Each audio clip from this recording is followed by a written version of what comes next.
there are about 605 people registered to vote at the New York consulate here.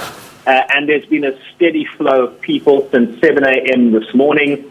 South Africa's ambassador to the United Nations, one of the notable turnouts this morning, Jerry Machila and his wife Flo, they both voted and spoke to us a short time ago, really reflecting on the 25 years of freedom in South Africa and the significance of this vote, the franchise being extended to black people for the first time in 1994, and how 25 years later this is still an important day. One of the big concerns that appears to have emerged here in New York is that once people have voted, Kirshni, they insert their ballot paper in an envelope, right? An envelope that doesn't identify them. The second step then is for that envelope to go into a second envelope on which the voter must put their name, their ID number, and the voting district. So this has raised some concern from voters that perhaps their ballot is not a secret.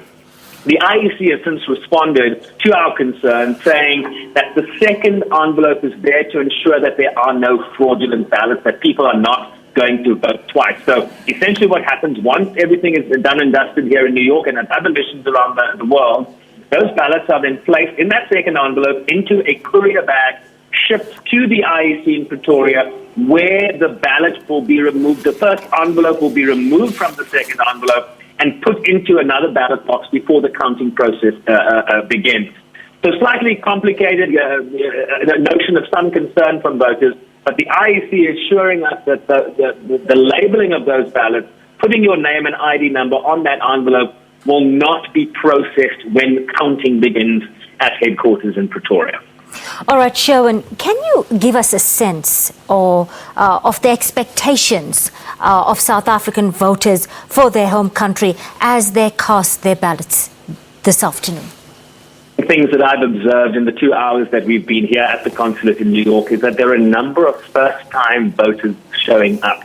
There are clearly people that are studying abroad or have found work abroad. Young people are turning out in their numbers over here. And as I mentioned, a number of first-time voters. We spoke to one first-time voter who told us that she believes this was a hard-fought right, and so she has a responsibility to show up. She talked about corruption. She says it's important that we get corruption out of the system, but also that employment for her was a very important issue that the government needs to deal with. So I think a positive sentiment that we are seeing is that young people are turning out to vote.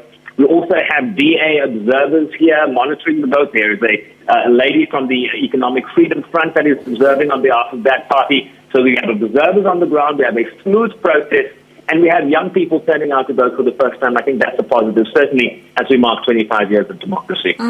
Sherwin, I want to take a step back quickly and talk about U.S. President Donald Trump's wading in on the side of white farmers not too long ago. That's not really helped race relations in South Africa at this juncture. And we did see our government then push back strongly against what they saw as a characteristic attempt by a Western power to interfere in an African country's internal affairs. I want to get a sense of how much of traction these narratives about a fictitious campaign to exterminate white farmers have gained with the South African expat community right now and also the wider American public.